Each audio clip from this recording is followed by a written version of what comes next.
छोटा सा channel partner जिसको आज लोकल भाषा में दलाल या फिर ब्रोकर कहते हैं, यस। क्या वो भी बिल्डर बन सकता है? सर, आपने बताया कि आपका इंजीनियरिंग बैकग्राउंड रहा, तो रियल स्टेट में आने का क्या पर्पस, या रियल स्टेट ही क्यों? आप तो और भी बहुत सारी जगह और भी बहुत सारे फील्ड में जा सकते थे। अपने फ्रेंड सर्कल है, फैमिली मेंबर्स है, कजिन्स है, जिनके हम्म। साथ रोज बैठना उठना रहता है, वही लोग पहले से तो मना ही बोलते हैं कि भाई तू अभी अच्छी खासी जॉब कर रहा है, उसको छोड़ के कुछ नया करने जा रहा है, क्या होगा क्या नहीं, अपने को डिमोटिवेट तो कर ही देता है, मार्केट ही पहले कर देता है। कोई भी इंसान कंस्ट्रक्शन कर रहा है या फिर कोई बिल्डर कंस्ट्रक्शन कर रहा है, ये तो आसपास के जो लोकल मीडिया वाले हैं वो आपको बड़ा परेशान करते हैं। ये मीडिया वाले जो है उनको थोड़ा करप्शन करने के लिए कुछ न कुछ निकाल के अच्छा। ये सब क्रिएट करते ही है प्रॉब्लम। ये कोई मोबाइल फोन जैसी चीज तो नहीं है कि हर 6 महीने में साल में आदमी चेंज कर सके। हम्म। उसके लिए हर एक कस्टमर को एक बार पूरी प्रोफाइल कोई भी बिल्डर की चेक करके फिर बाद में उसमें इन्वेस्ट करना चाहिए। कई बार क्या होता है कि इंसान की जो सोच या जो विजन होती है बहुत बड़ी होती है Yeah. कि मैं है ना 2 करोड़ 5 करोड़ 10 करोड़ का घर लेना चाहता हूँ, लेकिन मेरी इनकम ऐसी नहीं है, तो कौन से इनकम पे किस तरह का घर लेना चाहिए, ऐसा कुछ कभी? यस। बिल्कुल हम सही। लोग पहले से वही एजेंडा लेके ही चलते हैं एज ए बिल्डर कि इस सूरत सिटी में या पूरे वर्ल्ड में कोई हाँ। भाड़े के मकान पे नहीं रहना चाहिए, उसका हम्म। खुद का ही घर होना चाहिए। कि जो सैंपल फ्लैट दिखाया गया था वो डिफरेंट तरीके से बना था, और जो एक्चुअल में डिलीवर हुआ वो अलग तरीके से बना हुआ था, उसके अंदर काफ़ी सारी चीज़ें चेंजेस थी। तो कैसे चेक किया जाए कि भाई मुझे जो दिखाया गया था वही चीज़ मुझे डिलीवर की गई है, या फिर उसके अलावा कुछ चीज़? जैसे कि मानिए एक जगह पर किसी कस्टमर से ने ये प्रॉब्लम की थी कि मुझे 9 इंच की दीवार कमिट की गई थी, 7.5 इंच की दीवार मुझे बना के दी गई। ओके। तो क्या ऐसा पॉसिबल है कि लोग ऐसा भी करते हैं?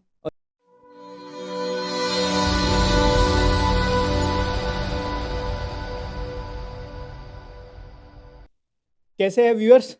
और आज फिर से हाजिर हैं हम एक नए पॉडकास्ट और नए गेस्ट के साथ।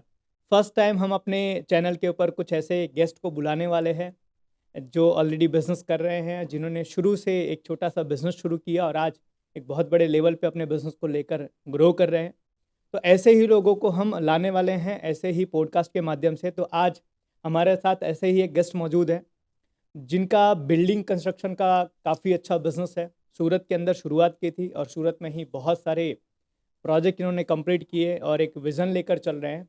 तो ऐसे ही आज एक ख़ास शख्सियत से हम मुलाकात करेंगे और बातें करेंगे कि कैसे हर इंसान जो इंडिया के अंदर है वो अपना घर खुद का लेने का जो सपना रखता है वो पूरा कर सकेगा। तो चलिए मिलते हैं आज के हमारे गेस्ट को, मिस्टर संजय सर। सर, सबसे पहले तो आपके बारे में जानना चाहेंगे कि यस। आपकी कंपनी क्या है, आपकी कंपनी का नाम क्या है और आपकी कंपनी करती क्या है? मेरा इंट्रोडक्शन दे दूं पहले तो। Myself Sanjay चौटवड़िया।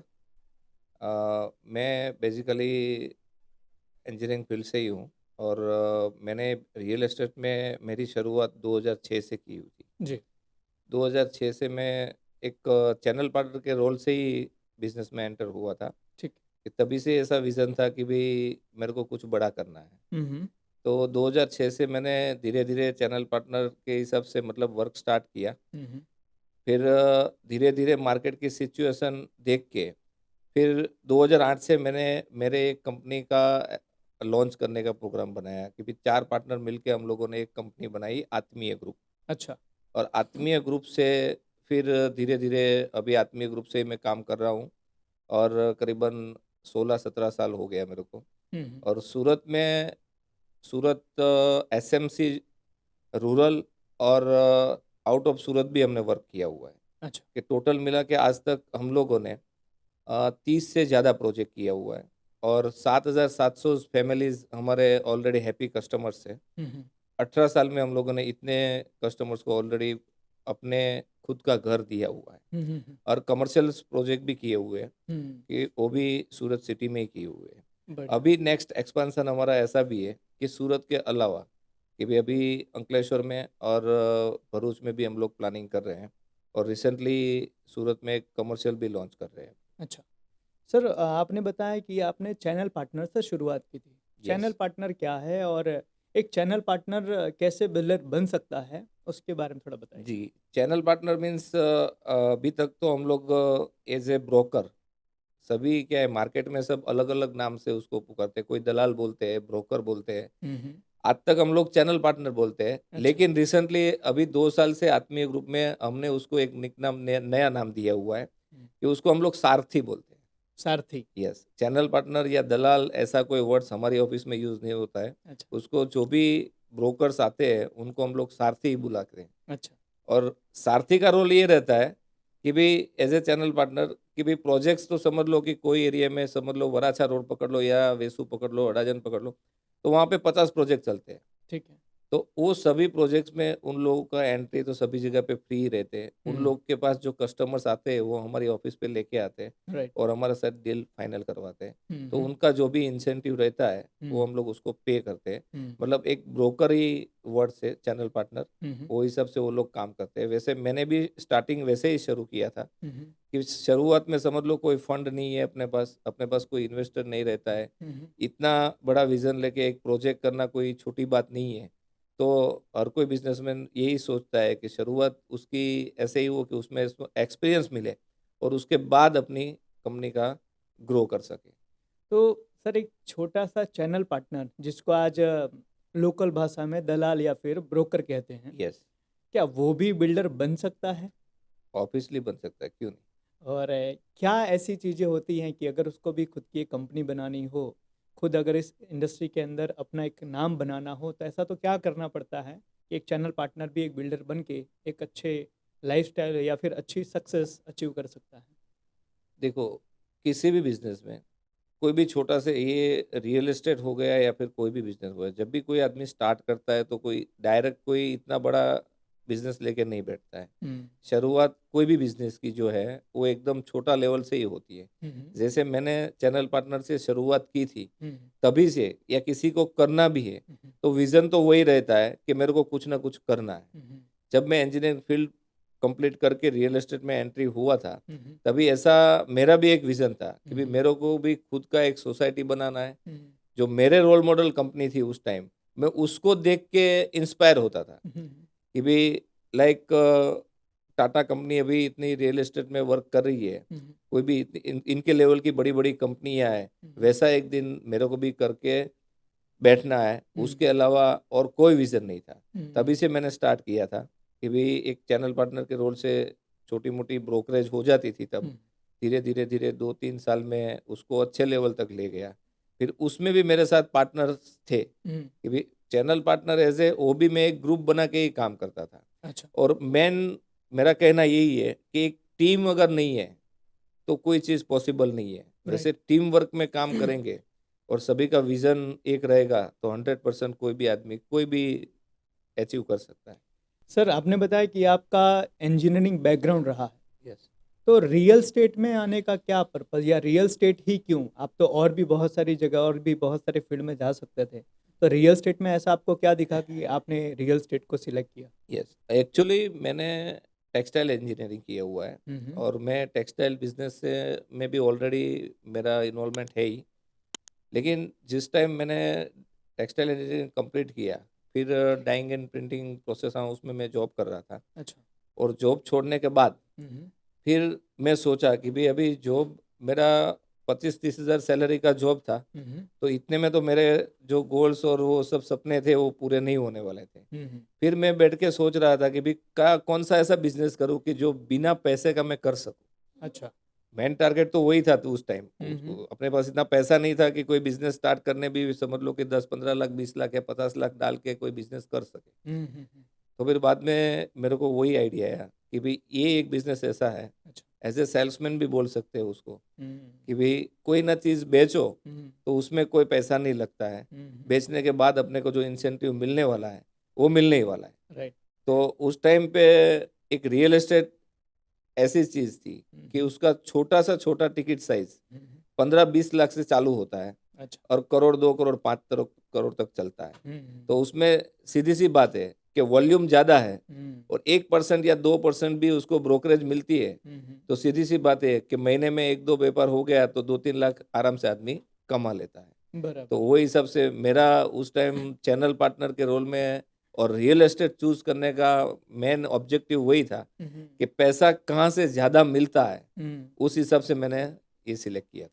बहुत सारे लोग सर ऐसे हैं कि जो लोग ये मानते हैं या ये सवाल पूछते हैं कि सर मुझे बिज़नेस तो शुरू करना है लेकिन कहाँ से करूँ? मेरे पास पैसे नहीं है। तो काफ़ी लोग को हम ये बताते हैं कि सर आप ट्रेडिंग से शुरुआत कर सकते हैं कि किसी से आप माल लीजिए या कोई बना रहा है उसको बेचिए। तो बेचने में आपको कमीशन मिलेगा और उससे उस कमीशन को आप इकट्ठा करके एक बिज़नेस शुरू कर सकते हैं। तो कहीं न कहीं उसकी आप जीती जागती मिसालों की पैसा ना होने के बावजूद भी अगर हम एक सेल्स से अपनी करियर की शुरुआत करें, कमीशन बेस हो या फिर सैलराइड बेस हो, तो वहाँ से हम एक अच्छा फंड इकट्ठा करके हम अपना एक बिज़नेस खुद का बना सकते हैं। तो ये एक आप उसकी जागती मिसाल हो कि जो कहीं न कहीं यहाँ से निकल के एक छोटी-सी ब्रोकरेज फर्म से निकल के आज अपनी खुद की एक बिल्डिंग कंस्ट्रक्शन जो 30 प्रोजेक्ट कंप्लीट कर चुका है और आने वाले समय में काफ़ी सारे प्रोजेक्ट और भी आप करने वाले हैं, वहाँ यस, तक यस। पहुँच सकता है। चलिए ग्रेट। बढ़िया सर, अब सवाल ये होता है कि जब आप ये चीज़ें कर रहे थे, जब आप अपनी कंपनी बना रहे थे या फिलहाल आप कंपनी चला रहे हैं, तो चैलेंजेस भी बहुत सारे आते होंगे। डेफ़िनेटली वो तो आने ही वाले हैं। तो किस तरह के चैलेंजेस आते थे और अभी भी कौन से चैलेंजेस आते हैं, उसको सॉल्व कैसे आप करते हैं? यस, ये चैलेंजेस की बात करें ना, तब कोई भी बिज़नेस स्टार्ट करने से पहले चैलेंजेस तो घर से ही चालू हो जाता है। अच्छा, कि जैसे भी कि? लाइक अपने फ्रेंड सर्कल है, फैमिली मेंबर्स है, कज़िन्स है, हुँ, जिनके हुँ। साथ रोज़ बैठना-उठना रहता है, हुँ, हुँ। वही लोग पहले से तो मना ही बोलते हैं कि भई तू अभी अच्छी खासी जॉब कर रहा है, उसको छोड़ के कुछ नया करने जा रहा है, क्या होगा, क्या नहीं? हुँ, मतलब अपने को डिमोटिवेट तो कर ही देता है, मार्केट ही पहले कर देता है। अच्छा। फिर बिज़नेस का चैलेंजेस तो बाद की बात रहेगी। तो वो हिसाब से पहले तो घर से ही मना होता है कि हाँ, भई नहीं अभी अच्छा खासा सैलरी मिल रही है, ये टेक्सटाइल इंजीनियरिंग किया हुआ है, ये पढ़ा हुआ है और तू रियल एस्टेट में जाके क्या करेगा? अच्छा। फिर उसको उसी दिन मैंने सबको पॉज़िटिव लिया हुँ, कि भई हुँ। मैं ओनली फॉर 30-40 हज़ार या 50 हज़ार लाख रुपए में जीने वाला बंदा नहीं हूँ। हुँ, हुँ, हुँ। मेरे पास उस टाइम जो कैपेसिटी थी, हुँ, उसमें मैं सैटिस्फाइड नहीं था। हुँ, हुँ। तो सीधी-सी बात है, कुछ ना कुछ मेरे को ही करना पड़ेगा। राइट। और एक एग्ज़ाम्पल मैं उसके ऊपर देता हूँ हुँ, हुँ। कि एक कહેવत है, ગુજરાતીમાં અમારે કહેવત છે કે ગરીબીમાં જન્મવું એ માણસનું નસીબ હોય છે। हुँ, हुँ। जो गरीबी में आदमी जन्म लेता है, हुँ, वो उसका तकदीर होता है, हुँ। लेकिन गरीबी में ही गरीबी में मर जाना, वो उसकी मूर्खामी। हुँ, तो मतलब वो तो पहले से एक फिक्स करना पड़ता है कि हुँ, अगर हुँ। कोई भी बिज़नेसमैन हुँ, रिस्क नहीं लेता है, हुँ, तो कोई बिज़नेस नहीं कर सकता है। हुँ। रिसेंटली अभी हमारे प्राइम मिनिस्टर का एक वीडियो मैंने सुना था हुँ, हुँ। कि कोई भी एंटरप्रेन्योर है, वो जितना ज़्यादा रिस्क लेगा, हुँ, हुँ। उतना ही वो आगे बढ़ सकता है। किसी न किसी को कंफर्ट ज़ोन में बैठ के कोई कुछ नहीं मिलता है, राइट। चाहे वो पैसा हो या रिलेशनशिप हो, कुछ भी हो। सो आपको एक चैलेंजेस आए थे घर से कि घर यस, वाले पहले मान नहीं रहे थे या एक्सेप्ट नहीं कर रहे थे कि भई आप अच्छा खासा कर रहे हो, तो राइट। क्यों नई चीज़ें आप करने के लिए जा रहे हो? क्यों वहाँ पर जा रहे हो जहाँ पर शायद आपके लिए जगह नहीं है? उसके अलावा और क्या चैलेंजेस आए थे? उसके अलावा तो जैसे ही फील्ड में एंटर होते हैं, तो समझ लो कोई प्रोजेक्ट स्टार्ट करने का हम लोग सोच रहे हैं, हुँ, हुँ। तो सीधी-सी बात है कि भई आज मेरे पास समझ लो कि 100 से कम 100 से ज़्यादा मतलब एम्प्लॉइज़ है, स्टाफ है, पार्टनर्स है, सब मिला के हमारी टीम है। हुँ, हुँ। तो जो हमारे पार्टनर्स हैं, उनके साथ कुछ ना कुछ डिसीज़न लेने के लिए बैठते हैं। हुँ, हुँ। तो भई ये जगह परचेज़ करना है, उसमें ये प्रोजेक्ट्स करना है, ये कमर्शियल लाना है, ये रेसिडेंस लाना है, व्हाटएवर कुछ भी हुँ, थिंग्स है। हुँ। तो सभी का क्या है कि एक विज़न फिक्स नहीं रहता है। कोई ऐसा सोचते हैं कि भई अभी समझ लो कि मार्केट में इतना रिसेशन चल रहा है हुँ, हुँ। और आप ये 200 100-200 करोड़ का प्रोजेक्ट लॉन्च करने की बोल रहे हो। हुँ, हुँ। बाहर अभी फॉरेन कंट्रीज़ में समझ लो कि अभी कैसा चल रहा है, युद्ध चल रहा है, वे चल रहा है। हुँ, हुँ। कुछ ना कुछ ऐसी पोज़ीशन होती है, वो लेके सामने रख देते हैं। हुँ, तो एक बार अपना माइंड सोचता है कि भई सालू अभी करे या ना करे या अच्छा, ना करे। अच्छा। लेकिन वो टाइम पे हुँ, हुँ। अगर कोई भी हेड ऑफ़ द मेंबर है, हुँ, जो हुँ। बिज़नेसमैन खुद है, जो डिसीज़न मेकर है, हुँ, उसको तो पहले से विज़न फिक्स ही है, मेरे को बस ये करना ही है। राइट। चाहे मार्केट इधर हो जाए, उधर हो जाए, मैं हुँ, करके ही रहूँगा। हुँ, उसके लिए उसको जी-जान लगा के 24 हॉर्स मेहनत तो करना ही पड़ेगा। हुँ। चाहे फैमिली में कुछ शादियाँ हो, रिलेशन में कुछ भी हो, कुछ ना कुछ छोड़ के अगर वो एक बार थाम लेता है बंदा, तो हुँ। कर तो पाएगा। चैलेंजेस कोई भी हो, उसको सॉल्व करने के लिए एवर टाइम रेडी रहना पड़ता है। सर मार्केट में चैलेंजेस तो आता ही रहेगा और आने ही वाला है बस। सर एक चैलेंजेस के बारे में मुझे थोड़े टाइम पहले ही पता चला कि कोई भी इंसान कंस्ट्रक्शन कर रहा है या फिर कोई बिल्डर कंस्ट्रक्शन कर रहा है, यस, तो आस-पास के जो लोकल मीडिया वाले हैं, या वो आपको बड़ा परेशान करते हैं। हाँ, वो भी रहता है। फिर लोकल कमिटी जो रहती है वो भी रहते हैं हम्म। कि भाई समझ लो कि कोई कंस्ट्रक्शन स्टेज चल रहा है। अभी सीधी सी बात पकड़े तो एसएमसी लेवल का जो थोड़ा बहुत रहता है कि भाई साइड पे कुछ साफ सफाई नहीं रहता है, इधर हम्म। उधर होता है, बारिश के मौसम में पानी भर जाता है, हम्म।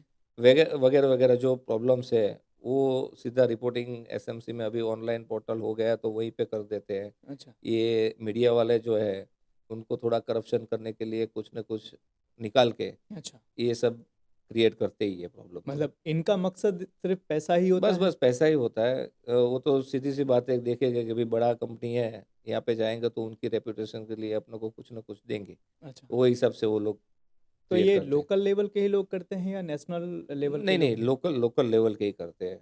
और क्या ये हमें परेशान करते हैं या फिर ऐसी चीज़ें करते हैं तो उससे हमारे बिजनेस पे फर्क पड़ता है? नहीं नहीं, बिजनेस पे कुछ फर्क नहीं पड़ता है, लेकिन वो अपना टाइम बर्बाद कर रहे हैं। अच्छा। समझ लो कि भाई कोई भी कंप्लेंट्स हुआ है अपने के, तो उसको सॉर्ट आउट करने में जो 2 दिन 5 दिन लगेगा, फिर वो हम्म। एसएमसी का या इधर उधर का धक्का खाने में जो टाइम लगता है हम्म। कि अपनी टीम को वहाँ पे लगाना पड़ता है, उसको बुला के बैठ के समझाना पड़ता है, बस वही। बाकी उसमें बिजनेस में कोई फर्क नहीं पड़ता है। तो इनको कुछ लेना देना भी पड़ता होगा। बस बस वो तो उनका ऑब्जेक्टिव वो रहता है, उनके लिए तो वो आपके साइड पे आके या हाँ, कोई ना कोई प्रॉब्लम क्रिएट करवाते हैं। चलिए ग्रेट, फिर बढ़िया। बाकी का जो है कि भाई गवर्नमेंट के हिसाब से भी कई बार इतना लगता है कि हम्म। भाई कोई नॉर्म्स चेंज हुआ, हम्म। रेवेन्यू मिनिस्टर में कुछ चेंजेस हुआ, टाउन प्लानिंग में कुछ चेंजेस हुआ, हम्म। टीपी स्कीम में कुछ चेंजेस हुआ, हम्म। तो वो हिसाब से मतलब अर्क बिल्डर को वो चैलेंजेस तो सॉल्व करना ही पड़ता है। राइट। उसके हिसाब से प्रोजेक्ट डिले होता है।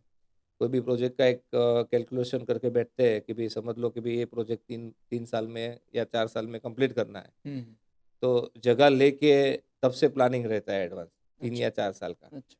लेकिन कभी न कभार गवर्नमेंट के हिसाब से कुछ चेंजेस आ गया तो फिर हम्म। वो प्रोजेक्ट 3 4 साल डिले भी हो सकता है। अच्छा। ऐसे चैलेंजेस तो रियल एस्टेट में बहुत है, लेकिन उसके लिए आपको रेडी रहना पड़ता है।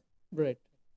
सर, एक कई बार न्यूज़ आती है कि कुछ बिल्डर ने पैसा लिया लोगों से, ज़मीन दिखाई, और उसके बाद में फिर वहाँ पर कुछ डेवलप नहीं हुआ और लोगों के पैसे चले गए या डूब गए। कई बार ऐसी न्यूज़ आई है कई बार, और कभी कभी तो बड़ी बड़ी कंपनियों की तरफ से ये चीज़ हुई है। तो कभी भी किसी भी इंसान को जब भी कोई कहीं पर भी रियल एस्टेट में पैसा अगर इन्वेस्ट कर रहे हैं या कुछ परचेस कर रहे हैं, तो कौन सी चीज़ों का ध्यान रखना चाहिए जिससे उनके साथ कभी कोई स्कैम ना हो सके, कभी उनके साथ किसी भी तरह का कोई ऐसी चीज़ ना हो पाए जिससे उनके पैसे चले जाए? तो ऐसा क्या ध्यान रखना चाहिए उनको परचेस करते समय? यस, ये आप बताया जो परचेस करने के टाइम क्या ध्यान रखना चाहिए, उसमें क्या है कि अभी आपने बताया कि भी वो हिसाब से पैसा किसी का चला गया, हम्म। तो ऐसा होता था। बेसिकली हमारे सूरत में तो ऐसा कभी नहीं होता है। हम्म।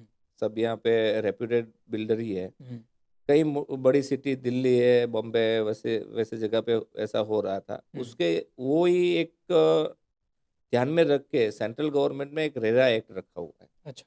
रेरा का मतलब ही वही है कि भाई हम्म। कोई भी बिल्डर आज आज कोई प्रोजेक्ट लॉन्च कर रहा है, हम्म। तो वो प्रोजेक्ट में कोई बुकिंग्स ले रहा है, हम्म। तो बुकिंग्स आ जाने के बाद भी या फिर प्रोजेक्ट में फंड लेनी पड़ती है हमको बैंक से, हम्म।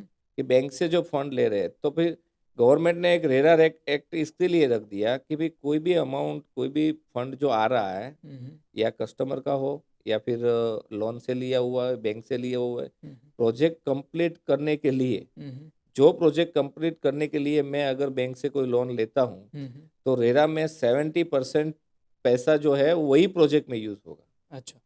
कस्टमर जो पेमेंट दे रहा है वो भी रेरा अकाउंट में ही जाएगा अच्छा। और वही प्रोजेक्ट में यूज होगा। अच्छा। कभी कभार कैसा होता था कि भी मैं बैंक से फंड लेता हूँ एक्स नाम के प्रोजेक्ट के लिए, हम्म। फिर वो प्रोजेक्ट नहीं करता हूँ और वो फंड पूरा मैं दूसरी जगह पे यूज करता अच्छा। हूँ। ऐसा न होने के कारण हम्म। रेरा एक्ट लगने के बाद हर हम्म। एक बिल्डर को हम्म। वही प्रोजेक्ट में वही फंड यूज करना पड़ता है।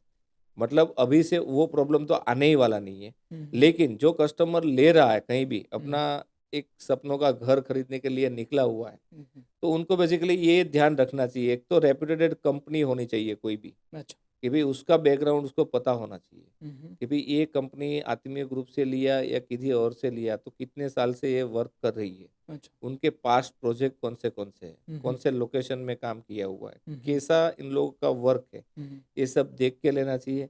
फिर रेरा अप्रूवल प्रोजेक्ट है कि नहीं, वो हम्म, भी देख लेना चाहिए। हम्म, एसएमसी या लोकल अथॉरिटी जहाँ से भी उनका पासिंग होता है, हम्म, वो सब कंप्लीट किया हुआ है कि नहीं, वो हम्म, सब कंप्लीट देख के हम्म, फिर उसको इन्वेस्ट करना चाहिए या उसका घर लेना चाहिए। बराबर। मेरा मानना वही है कि आज इतने सालों में कोई भी आदमी हम्म, घर एक ही बार ले सकता है। बिल्कुल सही बात। ज्यादातर जो भी middle class middle class public है या 25 30 50 लाख रुपए का कोई भी घर लेना है, हम्म, तो शायद मेरे हिसाब से एक बार या ज़्यादा से ज़्यादा आगे बढ़ेगा तब दूसरी बार ले पाएगा। हम्म, ये कोई मोबाइल फ़ोन जैसी चीज़ तो नहीं है कि हर 6 महीने में साल में आदमी चेंज कर सके। हम्म, उसके लिए हर एक कस्टमर को एक बार पूरी प्रोफाइल कोई भी बिल्डर की चेक करके फिर बाद में उसमें इन्वेस्ट करना चाहिए। एक सवाल और भी आता है सर कि कब लेना चाहिए। माने कि किसी इंसान की इच्छा है घर लेने की, तो उसकी क्या इनकम होनी चाहिए, तो कैसा घर लेना चाहिए, उसका क्या स्टेटस हो तो उसको कैसा घर लेना चाहिए, मतलब कोई इसका कोई क्राइटेरिया कोई ऐसा कि भाई कई बार क्या होता है कि इंसान की जो सोच या जो विज़न होती है बहुत बड़ी होती है या कि मैं है ना 2 करोड़ 5 करोड़ 10 करोड़ का घर लेना चाहता हूँ, लेकिन मेरी इनकम ऐसी नहीं है। तो कौन से इनकम पे किस तरह का घर लेना चाहिए, ऐसा कुछ कभी। यस, वो इनकम पे डिपेंड करे ना, तो फिर वो हिसाब से तो ऐसा है कि समझ लो कि आपका बजट एक फॉर एग्जांपल देते हैं कि 50 लाख रुपए का कोई घर लेना चाहता है, ठीक है। तो सीधी सी बात है कि भाई घर में उसकी इनकम क्या है वो उसको तो मालूम ही होगा, उसको हम्म, देखना ही पड़ेगा हम्म, कि भाई महीने 1 लाख रुपया अगर वो कमा रहा है, हम्म, तो फिर वो 50 लाख रुपये का कोई भी घर लेने जाएगा तो सीधी सी बात है 30 40 30 35 लाख रुपए उसको लोन करना है, हम्म, तो बैंक का इंस्टॉलमेंट जो है हम्म, वो 30 35 हज़ार रुपया पर मंथ तो आने ही वाला है। हम्म, और 30 35 35 हज़ार बैंक का इंस्टॉलमेंट छोड़ के हम्म, फिर बाकी उसका घर चलाने के लिए और रूटीन लाइफस्टाइल जो जी रहा है हम्म, उसमें कोई डिस्टरबेंस ना आवे, हम्म, उस हिसाब के उसकी इनकम का कैलकुलेशन करके हम्म, उनका 70% बचा के 30% का लोन में इंस्टॉलमेंट जा रहा है, वो हम्म, कैलकुलेशन करके ही उसको कोई भी प्रॉपर्टी परचेज करनी चाहिए, ताकि ऐसा ना हो कि प्रॉपर्टी ले जाने के लेने के बाद 2 3 साल चलेगा, हम्म, फिर वही इतने देवे में घुस जाएगा आदमी कि हम्म। फिर प्रॉपर्टी उसको माइनस करके बेचना पड़े।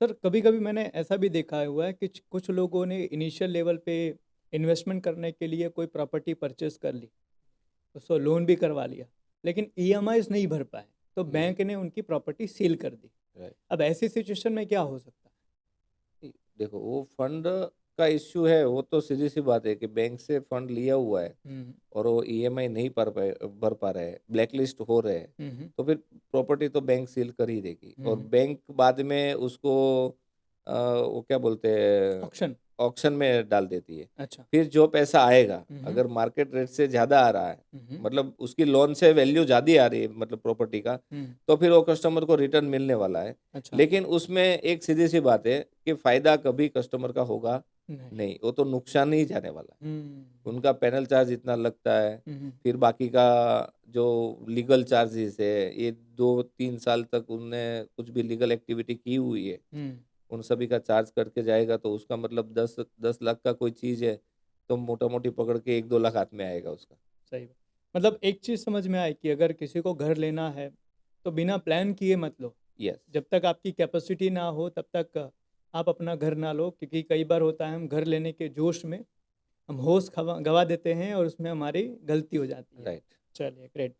सर अब एक सवाल एक चीज़ और भी आती है कि बहुत सारे बिल्डर सूरत में हैं या और पूरी इंडिया में बहुत सारे हैं। राइट। तो आपके हिसाब से आपके कंस्ट्रक्शन में या आपकी कंपनी के अंदर ऐसी क्या स्पेशलिटी है जो दूसरे बिल्डर्स नहीं कर रहे हैं, या फिर लोग आपकी चीज़ों को क्यों प्रेफर करें, लोग आपके ब्रांड्स में या लोग आपके साथ में क्यों इन्वेस्टमेंट करने के लिए आ गया है। देखो सूरत में बहुत रियल एस्टेट कंपनी है और रेप्यूटेड कंपनी भी बहुत है। बेसिकली मेरी बात करूँ तो हमारी कंपनी जो है वो ऐसा कुछ एक्स्ट्रा ऑर्डिनरी नहीं कर रही है, हम्म, जो सब कर रहे हैं वही कर रहे हैं हम लोग, हम्म, लेकिन जो बोलते हैं वो हम्म, देते हैं, मतलब अच्छा। क्वालिटी कॉन्शियस जो है वो हमारा मेन ऑब्जेक्टिव है, हम्म, क्योंकि कोई भी कस्टमर आज हमारे वहाँ पे कुछ ले रहा है, हम्म, तो मैं यही सोचता हूँ हम्म, कि वही ऐसे ही दो उसको कि भाई खुद मेरे को मेरा बंगलो बनाना है या मेरा घर बनाना है, तो मैं क्वालिटी कॉन्शियस का कितना ध्यान रखता हूँ। हम्म, वही हिसाब से मैं मेरे स्टाफ को और मेरे पार्टनर्स को हर हमेशा માટે वही सलाह देता हूँ कि एक क्वालिटी कॉन्शियस मेंटेन होना चाहिए। हम्म, सेकंड थिंग कि उनके साथ रिलेशन बिल्ड होना चाहिए, कि अच्छा, ऐसा नहीं कि आज एक घर ले लिया, हमारा पैसा आ गया, फिर हम्म, तू कौन मैं कौन।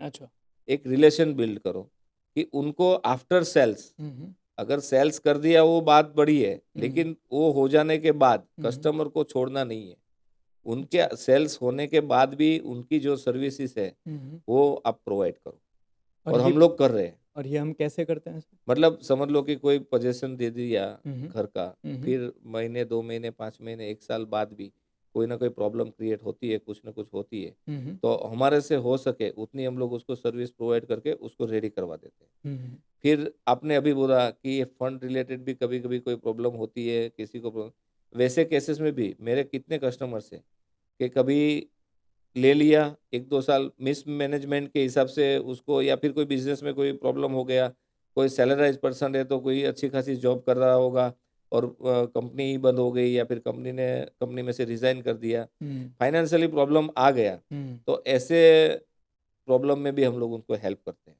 अच्छा, कि भाई उनका प्रॉपर्टी है, देखो बेचना हमारा काम है। हम्म, फिर वो सेल करवा देते हैं कुछ न कुछ हिसाब से। लोन का कोई इश्यू रहता है तो फिर बैंक के बिहाफ में बैठ के हमारा स्टाफ उसके बात करके उनका हो सकता है उतना प्रॉब्लम हम लोग सॉल्व करवाते हैं। बराबर। ऐसे रिलेशन बिल्ड करके ही हम लोग काम करते हैं मतलब। एक चीज़ आपने बताई सर कि आपके पास लगभग 100 लोगों की पूरी टीम है जो आप यस। लोग मिलके करते हैं। तो ये टीम को आप कैसे मेंटेन करते हैं? टीम को कैसे आप हैंडल करते हैं? और टीम को क्या चीज़ सिखाते हैं ताकि उनके वहाँ या आपके वहाँ कोई कस्टमर आए तो उसको आपके ऊपर ट्रस्ट हो, आपकी चीज़ों को परचेज़ करने की उसकी इच्छा जो है वो बढ़े या उसका भरोसा बढ़े? हम टीम अपनी टीम को सिखाने के लिए तो हर वीकली और मंथली हमारे वहाँ पे मीटिंग होती है। हुँ, एक हमारे साथ Gurukul training and consultancy hmm. Company है ही ऑलरेडी, जी। तो वो लोग भी हमारे टीम को अच्छी तरह से ट्रेन करते हैं। हुँ, और जो मार्केट में अपडेट है, अभी लोग को क्या चाहिए, हुँ, उसको कैसे प्रेज़ेंट करना है, हुँ, अपने प्रोजेक्ट को कैसे एग्ज़ीक्यूट करना है, हुँ, हुँ, वो सब ट्रेनिंग देते हैं। हुँ, और वीकली मीटिंग में वही रिपोर्ट लेते हैं कि भाई पूरे महीने में, पूरे वीक में क्या-क्या आपने काम किया, कितने कस्टमर्स को हैंडल किया, हुँ, वो कस्टमर को क्या रिक्वायरमेंट थी, उसकी नीड क्या थी, हुँ, उस हिसाब से आपने उसको सर्व किया कि नहीं। हुँ, वही पूरे स्टाफ को हम लोग सिखाते हैं। सिविल वर्क रहता है तो सिविल में क्या-क्या उसको ध्यान रखना है, हुँ, कि क्वालिटी में क्या-क्या चेक करना है। हुँ, देखो एजेंसीज़ तो बहुत रहती है हमारे यहाँ पे। काम सबको दिया ही जाता है कि हुँ, भई लेबर कॉन्ट्रैक्टर है तो उसको लेबर का ही काम करना है। लेकिन उसके ऊपर हमारा वॉच नहीं रहेगा, तो वो काम बराबर नहीं करने वाले हैं। सही बात। पैसा खराब काम करने का पैसा कम नहीं लगता है, हुँ, या अच्छा काम करने के लिए पैसा ज़्यादा नहीं लगता है। हुँ, पैसा तो सेम ही लगना है, लेकिन अपना इन्वॉल्वमेंट कितना है, हमारे स्टाफ का इन्वॉल्वमेंट कितना है, हुँ, हुँ, उनका सुपरविज़न कितना स्ट्रॉन्ग है, उसके ऊपर से ही पूरा डिसाइड ब होता है।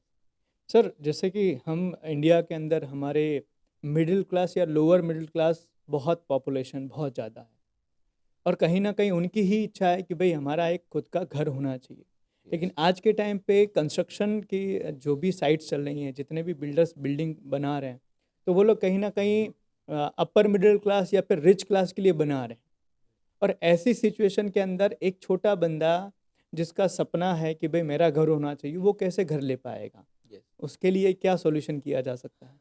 बेसिकली ये जो मिडिल क्लास पब्लिक के लिए जो कोई भी घर लेना है, तो ऐसा सोचते हैं कि भई मेरे को सिटी में ही रहना है। हुँ, उनका विज़न आपने बताया उस हिसाब से, विज़न पहले से आदमी का बड़ा रहता है। हुँ, लेकिन उसको उसकी पोज़ीशन देख के एक हुँ, बार डिसाइड करना चाहिए। हुँ, मेरी ही बात सुनो, हुँ, तो मैं 93 में सूरत आया था। हुँ, तो 93 में मैं एक 1 बीएचके फ्लैट में रह रहा था, हुँ, जो 425 या 500 स्क्वायर फीट का फ्लैट था। हुँ, उस टाइम सिटी से वो 10 किलोमीटर दूर था। हुँ, सिटी से 10 किलोमीटर दूर था। हुँ, उस हुँ, टाइम पे सिटी बोला जाता था स्टेशन के उस साइड। हुँ, तब मैं ये हीराबाग एरिया न्यू डेवलपमेंट ही था, हुँ, वहाँ पे लिया हुआ था। हुँ, अगर उस टाइम भी मेरे को वेसू में अडाजन में पाल में रहने की इच्छा तो थी, लेकिन तब मेरा बजट ही नहीं था।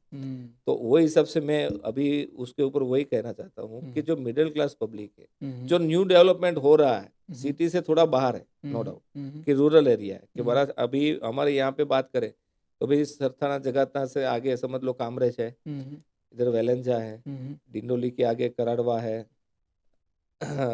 जो न्यू एरिया डेवलप हो रहा है वहाँ पे क्या है कि कॉस्ट अभी कम है। अच्छा।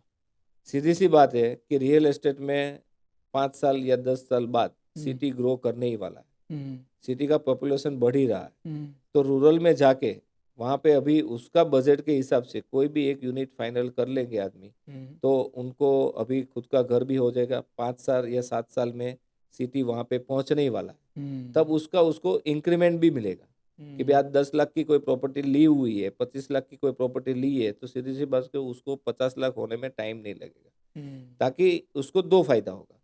एक तो अभी उसका घर खुद का घर हो जाएगा। सेकंड कि जैसे सिटी ग्रो करेगा तो उसकी प्रॉपर्टी की वैल्यू भी बढ़ रही है, तो उनको रेंट पे इधर उधर घूमने की कोई ज़रूरत नहीं रहेगी, और नॉमिनल अमाउंट का कुछ लोन ले लेगा तो उसका सेविंग भी चालू हो जाएगी। राइट। तो वो हिसाब से एक मिडिल क्लास आदमी को ऐसा कभी नहीं सोचना चाहिए कि मेरे को दूर पड़ रहा है। अगर दूर करने के लिए मैं वही पूछ रहा हूँ कि अगर फैमिली में हमारे एक से कष्ट लेने से अगर बाकी के 3-4 आदमी अगर जो हैप्पी रहते हैं तो वो लेना चाहिए। सही बात। मेरा ये सोचना है कि मेरी फैमिली में अगर मैं एक रिस्क ले रहा हूँ और पीछे मेरे फैमिली मेंबर 8-10 जो है वो अगर खुश रह सकते हैं तो मेरे को लेना चाहिए।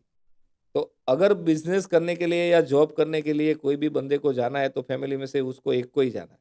सही तो बात। वही ऐसा सोचेगा कि मैं 10 किलोमीटर ट्रैवलिंग करूंगा, जॉब पे जाऊंगा, फिर रात को वापस 10 किलोमीटर ट्रैवलिंग करके घर पे जाऊंगा। इतना दूर मेरे को नहीं लेना है, मेरे को यहाँ पे सिटी में ही लेना है। 50 लाख का मेरा कैपेसिटी होगा तब लूंगा, तो उससे कभी घर होगा ही नहीं। ये सीधी सी बात। मतलब ये एक बहुत बड़ा माइंडसेट है यस।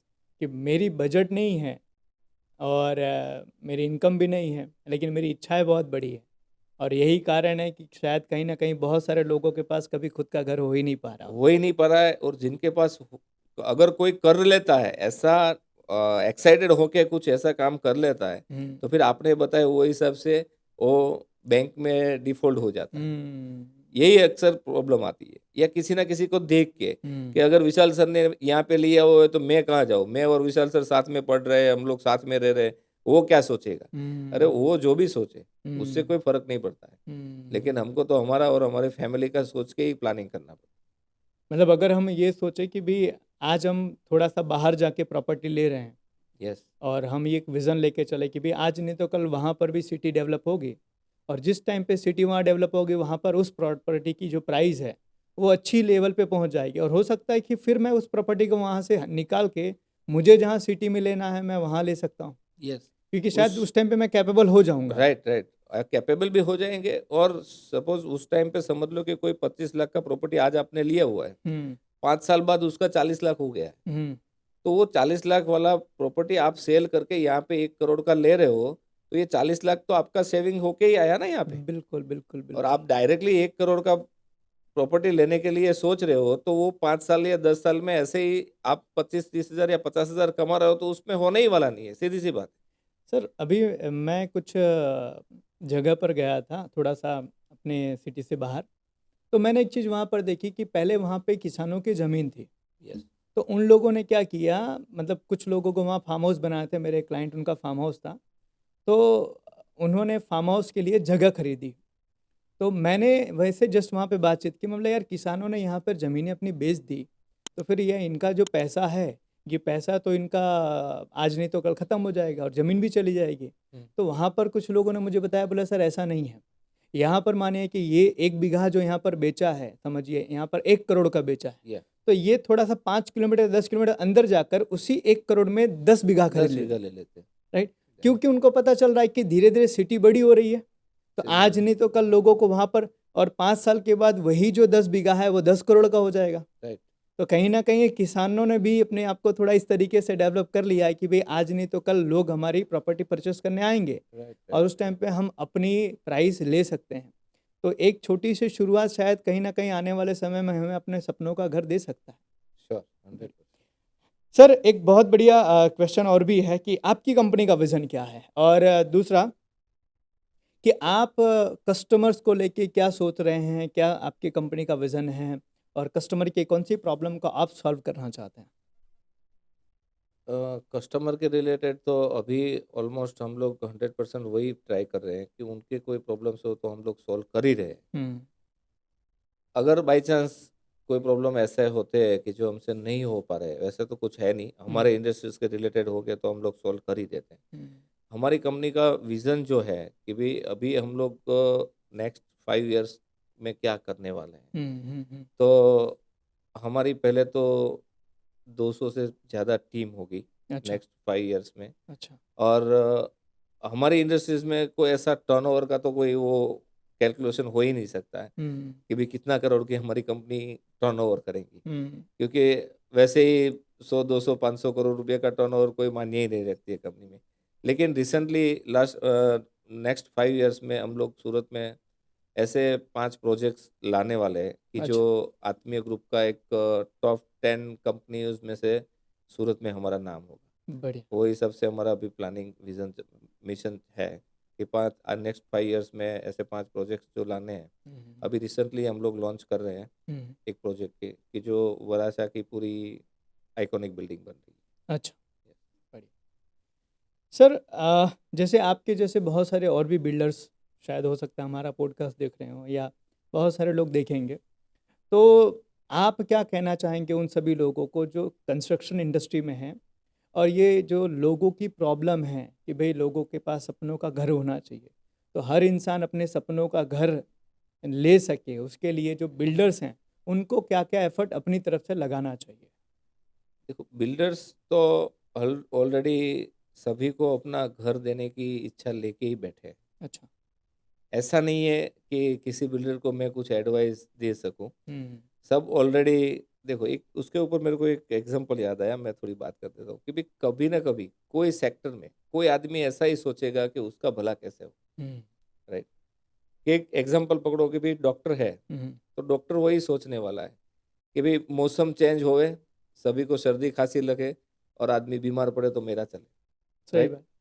कोई एडवोकेट को पकड़ लो, एडवोकेट वही सोचेगा कि ये 2 भाई के बीच में कुछ ना कुछ झगड़ा होना चाहिए ज़मीन के बारे में या प्रॉपर्टी के बारे में, तो वो मेरे पास आएगा और मेरा चलेगा। हुँ, राइट। लेकिन बिल्डर ही एक ऐसा आदमी है कि वही सोचेगा कि सबको खुद का घर हो। हाँ। तो हुआ कि नहीं पॉजिटिव थिंक हमारा? बिल्कुल हम सही। लोग पहले से वही एजेंडा लेके ही चलते हैं एज़ ए बिल्डर कि इस सूरत सिटी में या पूरे वर्ल्ड में कोई हाँ, भाड़े के मकान पे नहीं रहना चाहिए, उसका हुँ, खुद का ही घर होना चाहिए। अच्छा, तो हर हर एवरी टाइम पे बिल्डर ऑलरेडी कस्टमर को सपोर्ट करते ही हैं। हुँ, मैं बताया उस हिसाब से हुँ, कि हुँ, किसी न किसी बिल्डर को हुँ, सभी को कस्टमर की रिक्वायरमेंट ही वो हो जाती है कि उसको सस्ता चाहिए, कैसे सस्ता चाहिए। हुँ, तो वो बिल्डर कोई लैंड लेके कंस्ट्रक्शन साइट 3-4 इतना इन्वेस्टमेंट करके अगर कुछ ले रहा है, कमा रहा है, दे रहा है, तो वो कस्टमर को पूरा क्राइटेरिया ध्यान में रख के ही प्लानिंग करते हैं। हुँ, ऐसा कुछ नहीं है कि उसके हिसाब से बिल्डर महँगे हैं तो फिर वो ले नहीं सकते।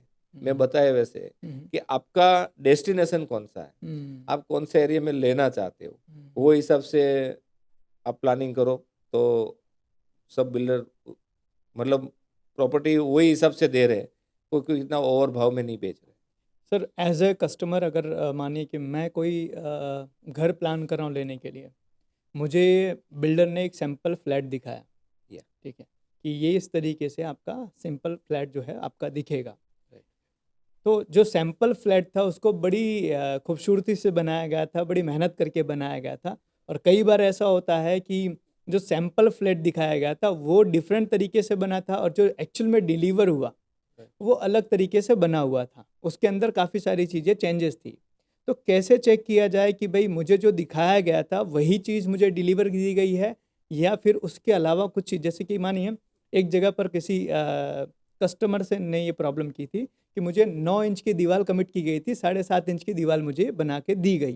ओके। तो क्या ऐसा पॉसिबल है कि लोग ऐसा भी करते हैं? और नहीं, इसको नहीं, कैसे ऐसा ऐसा कभी-कभार हो सकता है। उस इसलिए मैंने आपको बताया कि देखो इस पूरे सिटी में इतने बिल्डर्स काम कर रहे हैं, हुँ, तो नो डाउट उसमें 5% ऐसे हो भी सकते हैं कि भई कुछ बताते कुछ और है, देते कुछ और है। हुँ, हुँ, लेकिन कस्टमर को जिस टाइम कुछ लेना है, अभी तो ऑलरेडी ब्रोशर में ही हम लोग सब इंक्लूड करके ही देते हैं कि भाई कौन से चीज़ का क्या चीज़ आने वाली है। हुँ, हुँ, फ्लोरिंग है, हुँ, प्लम्बिंग है, इलेक्ट्रिशियन है, लिफ्ट है वगैरह। जो कंपनी का हम लोग डालने वाला है ऑलरेडी प्रोजेक्ट चालू होने से पहले ही उसको ब्रीफ कर दिया हुआ है। तो अच्छा। कस्टमर को ऑलरेडी पहले से ही पता चल जाएगा जो मेन चीज़ है यही आने वाली है।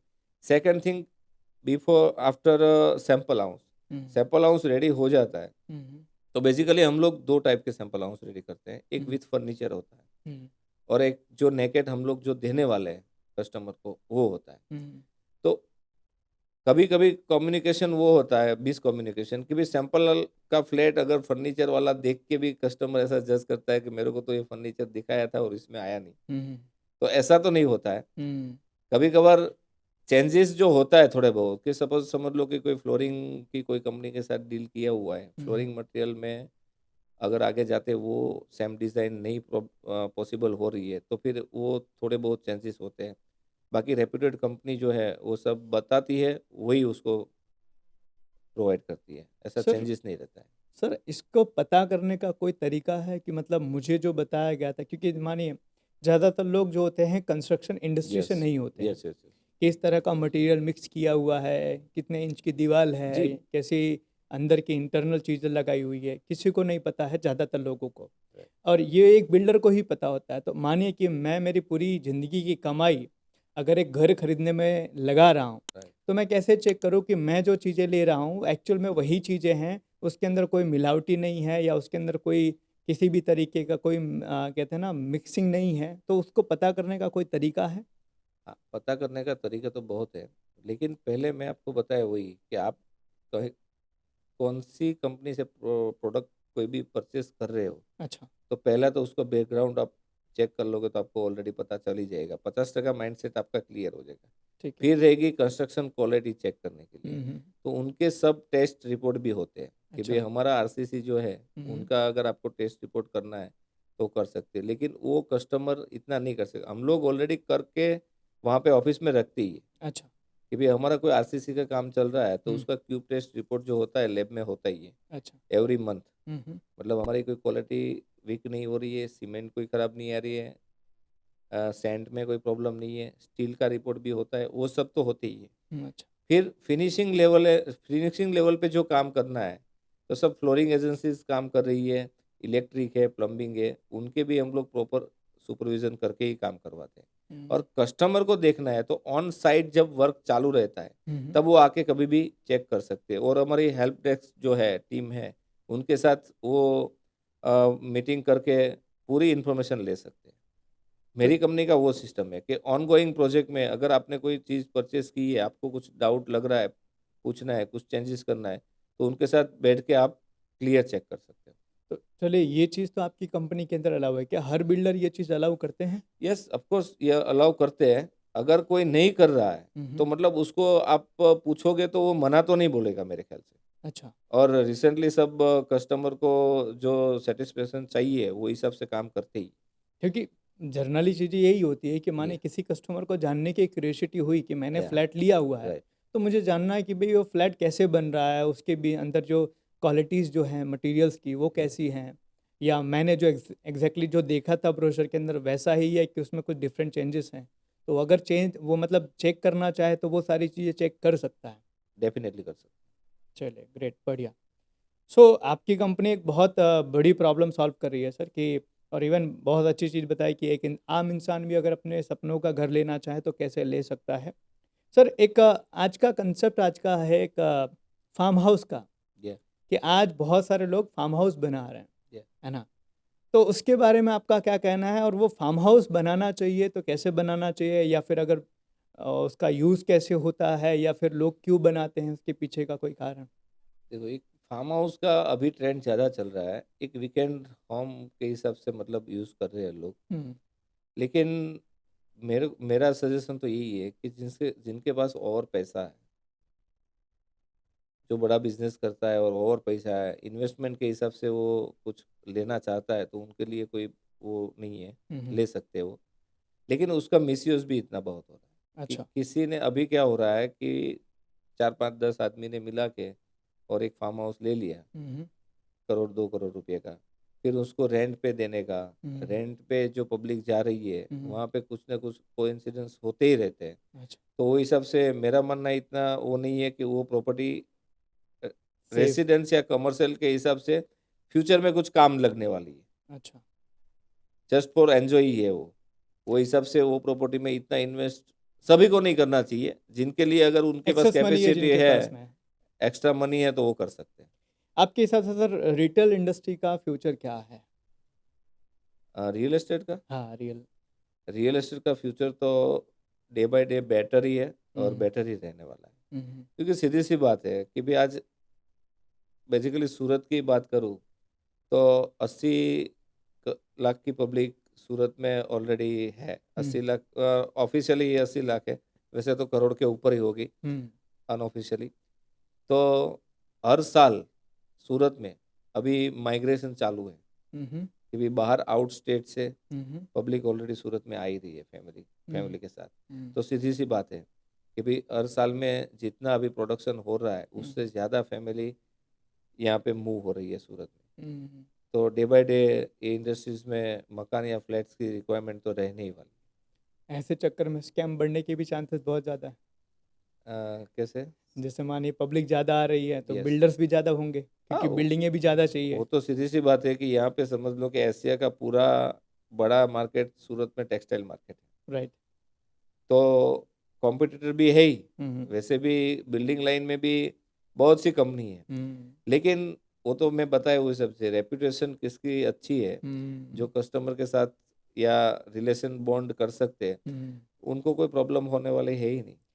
मतलब पॉपुलेशन बढ़ रही है, लोगों को अपना घर खरीदना है, तो उनको घर खरीदने से पहले थोड़ी इंक्वायरी करना बहुत ज़रूरी है। डेफिनेटली। नहीं तो उनकी पूरी ज़िंदगी भर की जो कमाई है वो शायद एक झटके में चली जाएगी, राइट। है ना? और सर एक चीज़ और भी कई बार मैंने एक और भी चीज़ें सुनी हैं इस इंडस्ट्री के अंदर कि जब तक बिल्डर बिल्डिंग बनाता है, मतलब कोई सोसाइटी बना रहा है या कोई हाँ। फ्लैट बना रहा है, तो जब तक वो बना रहा है तब तक वो खुद मेंटेन करता है उन चीज़ों को, राइट। तब तक बहुत सारी चीज़ें अच्छी होती है, एवरीथिंग इज़ गुड। लेकिन जैसे ही बिल्डर वहाँ से निकलता है और जब वो सोसाइटी को हैंड ओवर करता है तो वहाँ की चीज़ें बिगड़ जाती है। हाँ, होता ऐसा है, क्यों? कई कई प्रोजेक्ट में हमारे भी वैसा हुआ है, हम्म, क्योंकि एक बार अभी क्या होता है कि भी समझ लो कि कोई 50 बंगलों की सोसाइटी है हम्म, या 100 फ्लैट्स का कोई बिल्डिंग है, हम्म, तो हम लोग पोजीशन देने के बाद हम्म, उन लोगों ने कोई ऐसा फंड कलेक्शन नहीं किया हुआ है कि अच्छा। पर फ्लैट या पर प्लॉट पर बंगलोज। हम्म, तो वो हिसाब से घर तो किसी का हो गया है, हम्म, फिर बाद में उसका फाइनेंशियली कंडीशन कुछ वीक हुआ, हम्म, तो समझ लो कि हर महीने 10,000 रुपया कुछ मेंटेनेंस लग रहा है कोई हम्म, बिल्डिंग को मेंटेन करने में। हम्म, तो फिर वो नहीं दे पाएगा तो फिर उसमें क्या है, सोसाइटी कमेटी या प्रमुख उप प्रमुख का जो कमेटी रहता है, हम्म, फिर वो बार बार उसके पास से कलेक्शन करने का वो सब प्रॉब्लम क्रिएट होते हैं सोसाइटी में, फिर सब छोड़ देते हैं। अच्छा।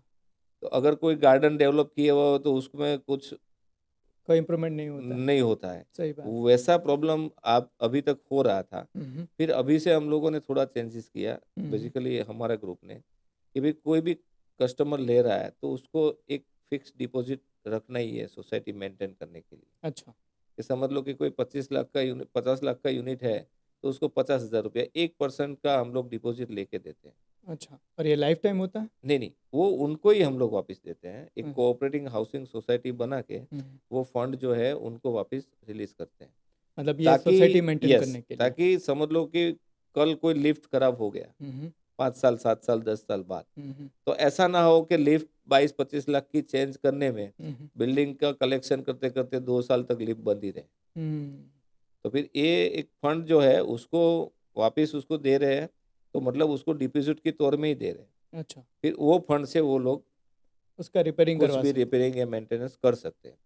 बाकी का जो मंथली मेंटेनेंस रहता है कि हैं। सपोज फ्लैट दीठ 1,500 रुपया आ रहा है, 2,000 रुपया आ रहा है, तो वो लोग तो सब दे रहे हैं और उसका मेंटेन हो ही रहा है। हम्म, मेजर चीज़ कोई डैमेज होती है तो उसके लिए प्री प्लानिंग करके ही हम लोग अभी हैंड ओवर कर रहे हैं, ताकि हम्म, 10 साल बाद भी सोसाइटी वैसी की वैसी देखे। बिल्कुल। ये एक्चुअली बहुत ज़रूरी है, नहीं तो क्या होता है जब तक बिल्डर रहता है उसके अंदर तब तक Yes. चीज़ें बहुत अच्छी होती है, जैसे बिल्डर बाहर निकलता है चीज़ें बिगड़ जाती है। फिर जो सोसाइटी एक टाइम पे बहुत अच्छी थी वही सोसाइटी एक टाइम पे बहुत ख़राब हो जाती है क्योंकि राइट, मेंटेन नहीं हो पाता मेंटेन है। नहीं होता। चलिए ग्रेट सर, बहुत बढ़िया सर, आज का हमारा ये पॉडकास्ट बहुत बेहतर रहा और काफ़ी सारी चीज़ें बिल्डिंग कंस्ट्रक्शन के बारे में हमने डिस्कशन की, इंडिया या की जो मिडिल क्लास के लोग हैं उनके बारे में हमने डिस्कशन की। सो ये थे हमारे संजय सर जो आत्मीय ग्रुप के फाउंडर एंड डेवलपर हैं, जिन्होंने पिछले 16-17 सालों में इतना अच्छा खासा बिजनेस किया, इतने सारे फैमिलीज़ को उनको सपनों का घर दिया है। ऐसे ही मिलेंगे और भी नए गेस्ट के साथ में और बातें करेंगे बिजनेस को लेके, बातें करेंगे और भी चीज़ों को लेके। मिलते हैं नेक्स्ट पॉडकास्ट के अंदर। Thank you so much sir, आज आप हमारे पॉडकास्ट के अंदर आए। Thank you so much, wish all the thank you. Best.